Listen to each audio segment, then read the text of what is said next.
2026 சட்டப்பேரவை தேர்தலை முன்னிட்டு மதிமுக, திமுக கூட்டணிகள் 4 தொகுதிகளில் போட்டியிட்டது. ஆனால் அந்த 4 தொகுதிகளிலும் மதிமுக தன்னுடைய தனி சின்னத்தில் நிற்காமல் கூட்டணி கட்சியின் சின்னத்திலேயே போட்டியிட்டது. இதுதான் ஆரம்பத்தில் இருந்தே ஒரு சர்ச்சையாக பேசப்பட்டது. தொகுதி ஒதுக்கீடு பேச்சுவார்த்தை நடந்தபோதே மதிமுகவிற்கு தனி சின்னம் கிடைக்கணும்னு ஒரு கோரிக்கை இருந்ததாம். அதற்கு முதலில் திமுக ஒரு தொகுதிக்கு சம்மதம் சொன்ன மாதிரி இருந்தாலும் பின்னாடி அதையும் மறுத்துட்டாங்க. இதனால இரண்டு கட்சிகளுக்கும் உள்ளேயும் சின்ன சின்ன உரசல்கள் இருந்தது என்று பேசப்பட்டது. இந்நிலையில் தனி சின்னத்தில் போட்டியிட முடியாதது குறித்து கட்சிக்குள் சிலர் வருத்தத்தில் இருக்கிறார்கள் என்றும் சொல்லப்படுகிறது. இதனால திமுக மதிமுக கூட்டணி அடுத்தடுத்து தொடருமா இல்லையா என்ற கேள்வியும் அரசியல் வட்டாரத்தில் எழுந்திருக்கிறது.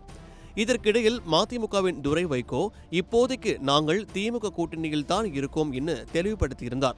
ஆனால் ஜூன் 27ஆம் தேதி நடக்கப் போகும் பொதுக்குழு கூட்டத்தில்தான் கட்சியின் அடுத்த நிலைப்பாடு குறித்து விரைவாக பேசப்பட்டு முடிவு எடுக்கப்படும் என்றும் அவர் தெரிவித்திருந்தார். இதற்கிடையில் மதிமுக பொதுச் செயலாளர் வைகோ சில கருத்துக்களை பேசியதும் விவாதத்தை அதிகரித்தது.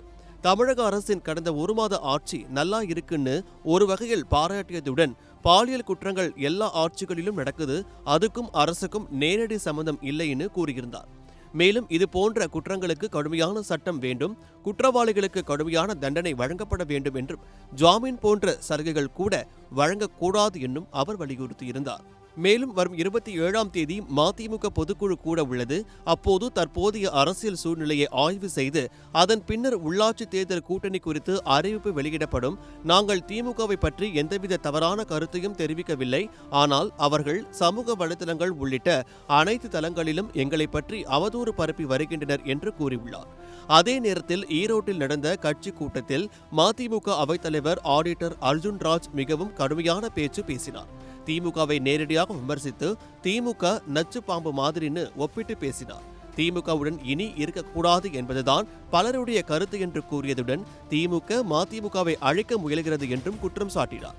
மேலும் அவர் தாவேகா குறித்து பேசும்போது அந்த கட்சி மக்கள் ஆதரவு பெற்றுள்ளது, மக்கள் நல்ல தீர்ப்பு கொடுத்துள்ளனர் என்றும் கூறினார். எதிர்காலத்தில் தாவேகாவுடன் கூட்டணி வாய்ப்பு வரலாம் போலவும் திமுகவுடன் ஒட்டும் உறவும் வேண்டாம் என்ற நிலை உருவாகிறது போலவும் பேசியுள்ளார். அதே சமயம் இனிவரும் காலம் மதிமுகவின் காலம்னு நம்பிக்கை தெரிவித்த அவர் தொண்டர்கள் ஒன்றுபற்றி இருந்தால் கட்சிக்கு எந்த பாதிப்பும் இல்லை என்றும் மதிமுக தொண்டர்கள் சிக்குமுக்கி கற்கள் பீனிக்ஸ் பறவையாக இருக்கும் வரை மதிமுகவிற்கு அழிவு கிடையாது என்று கூறியுள்ளார்.